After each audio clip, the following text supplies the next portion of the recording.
Okay, so this is where we are at. We've got our revenue, we've got our development costs, we've got other revenue, we've calculated finance on the holding period, then we'll be holding the land or the site, and we've figured out what the soft costs and hard costs are going to be in the funding table by allocating a percentage to the amount of money that the developer will pay and the bank will pay.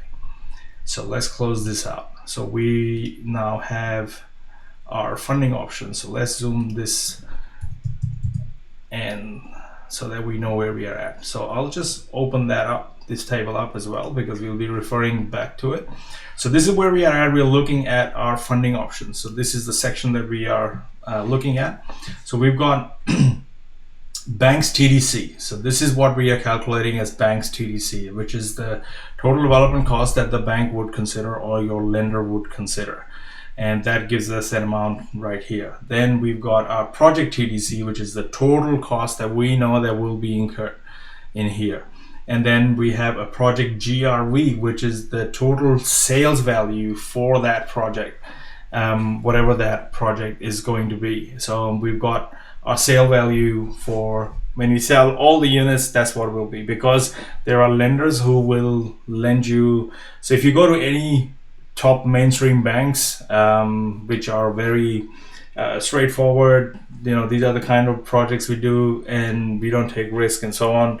But the top tier lenders, so to speak, they will only work off the bank's calculated total development cost. But then if you go to second tier lenders, you'll find in the market they might also lend you money on the gross realization value or the total sale value for the project. Or your fourth option is basically other, where that I'll be able to get X amount of money from this lender or that lender or any other lender. So we've got 4 different ways of doing it. My preferred way of doing it is via the Banks TDC, and we'll do the calculations for that when we select the details right here. So let's just focus on this section first. So we've got our funding options where the Banks TDC is that, Project TDC is that, the Project GRV is that, and other I put in 4.5 million, for example. Now, based on that amount, I know that I should be able to borrow 65% of it. So if I select 65 here, or whichever option you're going to use, you'll have to allocate a LVR for it, or LTV, which is the loan to value ratio, based on that cost or your number that you've got. Based on that, it will give you the developer's equity and the Banks TDC. And you'll find that although you're borrowing, the bank says I'll give you 65% of your total cost, in effect it's only lending you 53.72% because they don't consider half the cost that you've put in as your total cost.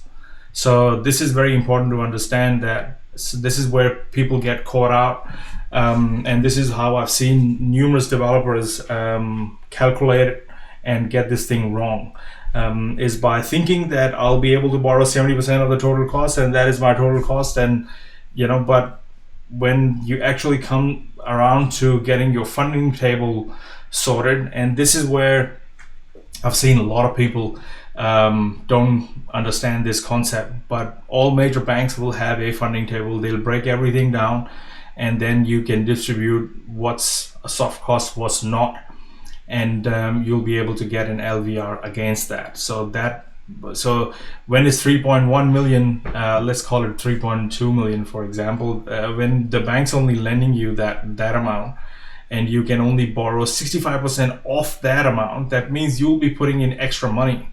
So that will tell you that your developer's equity is going to be an extra amount here. Why? Because this now includes the cost of the land in it, and that's why it's gone to that number. So don't worry about it, it's all sorted. If you just want to do numbers, you can quickly keep doing numbers and keep going ahead with this. So select that number over here, and then in the next video we'll look at construction finance.